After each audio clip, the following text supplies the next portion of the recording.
애플이 1분기 월가의 예상치를 상회하는 어닝 서프라이즈를 기록했습니다. 이와 함께 애플은 900억 달러에 달하는 자사주 매입을 발표했습니다.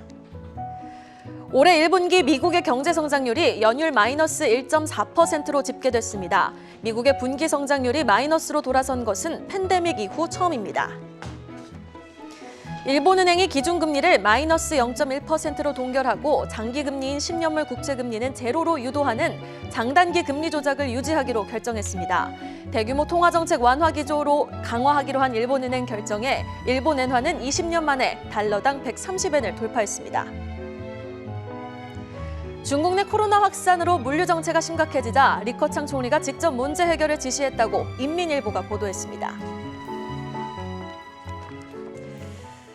네, 간밤 퀄컴과 애플, 아마존이 실적 발표를 했습니다. 일단 퀄컴 잘 나왔고 애플도 잘 나왔습니다. 아마존은 부진했죠? 자세한 내용 좀 짚어주시죠, 본부장님. 네, 자 지금 기술주들의 실적 발표가 계속 이어지고 있습니다.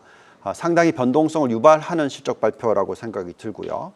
우선 실적이 좋았던 퀄컴의 내용을 들여다보면 지금 차트상 고점 대비해서 워낙 실적이 좋았는데도 32.2%나 빠져 있었습니다. 그렇기 때문에 큰 폭의 반등이 일어났고요. 10% 상승하는 모습을 보여줬었습니다. 지금 내용을 들여다보면은 매출이 112억 달러, 그러니까 작년 동기 대비해서 41%나 급증을 했고요. 컨센서스가 4.9%니까 엄청난 상회를 했습니다. 또한 EPS도 3.21달러니까 컨센서스보다 9% 상승이라고 예측했었는데 작년 동기 대비해서 69%나 상승을 했습니다. 자, 이런 숫자가 나오다 보니까 그만큼 주가가 반등을 하고 있는 것이고요. 지금 핸셋과 RF 매출액 동기간 보시면 56%, 28% 성장을 하면서 전체적으로 지금 시장 점유율을 높여가고 있다는 것이 고무적입니다. 갤럭시 S22의 스냅드래곤 채택 비중이 늘어나고 있고요. 따라서 앞으로 공급도 계속 늘어날 수 있다라고 판단이 들고 있습니다. 또 더 중요한 것은 가이던스이겠는데요. 지금 가이던스 내용을 보면은 105에서 113억 달러, 컨센서스 9%를 크게 상회하는 모습이고요. 또 EPS 가이던스가 2.75에서 2.95달러, 컨센서스 8% 상승을 상회하는 숫자가 나오고 있습니다. 전체적으로 어쨌든 지금 워낙 경영을 잘하고 있다라고 판단이 들고요. 그렇다 보니까 우리가 지금 가장 좋아하는 종목 중에 하나다라고 말씀을 드리겠습니다. 자, 그 이외에 실적 발표를 한 내용을 보면은 아마존 같은 경우에 지금 주당 손실을 발표를 했습니다. 7.56달러 손실인데요. 그 이유는 아무래도 지금 리비안 투자 관련된 손실 부분 38억 달러를 포함을 시켜서 그렇습니다.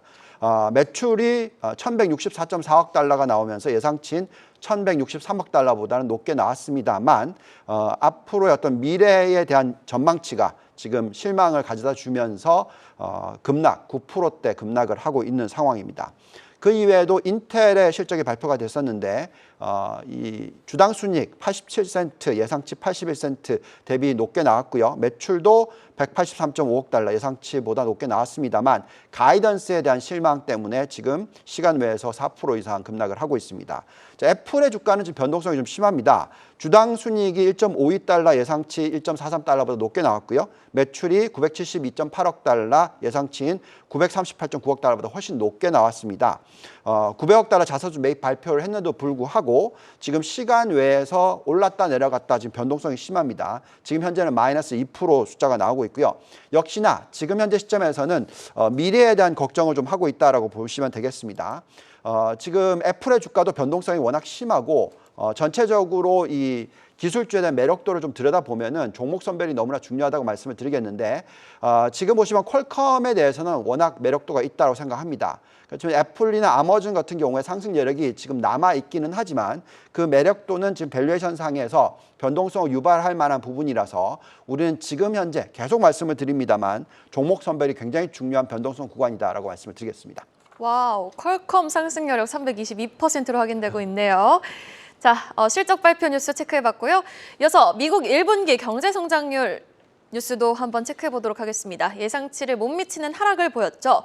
경기 침체 가능성에 대한 우려의 목소리가 다시 한번 커지고 있는 가운데 또 연준이 금리 인상폭을 좀 낮출 수 있다라는 기대감도 동시에 형성이 되고 있거든요. 시장은 간밤에 크게 놀라지 않았습니다. 본부장님은 1분기 성적표 좀 어떻게 해석하셨나요? 네, 자, 이 부분을 좀 자세하게 들여다볼 필요가 있습니다. 딱 숫자만 보고 있으면 마이너스 성장, 이거는 경기 침체네 이렇게 걱정을 하실 수 있겠지만 미국 경제 성장률 지표를 보실 때 좀 헷갈릴 수가 있어요. 왜냐하면 지금 이 나온 거는 뭐냐면 전 분기 대비해서 성장률 곱하기 4 이렇게 하면서 연환산 경제 성장률이라고 발표를 합니다. 자, 이 숫자는 저희는 거의 들여다보지를 않아요. 우리 같이 이제 시장을 들여다보는 사람들의 입장에서는 이걸 보지는 않고요. 그렇지만 어쨌든 전 분기 대비해서 숫자가 마이너스였다라는 부분은 생각을 합니다. 근데 그 전 분기 한번 보시면 6.9%나 상승을 했어요. 그러니까 이게 숫자가 지금 너무 곧 많이 잡혔기 때문에 4분기가 상대적으로 지금 낮아지는 모습을 보여줍니다. 그래서 자세하게 좀 들여다보면 이런 내용들이 나옵니다. 지금 현재의 숫자가 이렇게 나빠졌던 이유는 기록적인 무역 적자가 나왔고요. 또 재고 투자 감소로 인해서 나타난 숫자가 되겠습니다. 자, 수출이 오히려 마이너스 5.6%가 나왔어요. 5.9%가 나왔습니다. 전 분기는 플러스 22.4%였거든요. 그래서 이건 너무 큰 변동성이고요. 수입이 17.7% 상승을 했고 작년 4분기 17.9% 그러니까 비슷한 숫자이죠. 그래서 오히려 수입 같은 경우에는 안정적이었는데 수출이 급감하면서 나타난 현상입니다. 그래서 이건 어떻게 보면 이제 어느 시점에 숫자가 넣느냐에 따라서 변화가 있기 때문에 너무 변동성이 심했다고 생각하시면 될 것 같고요.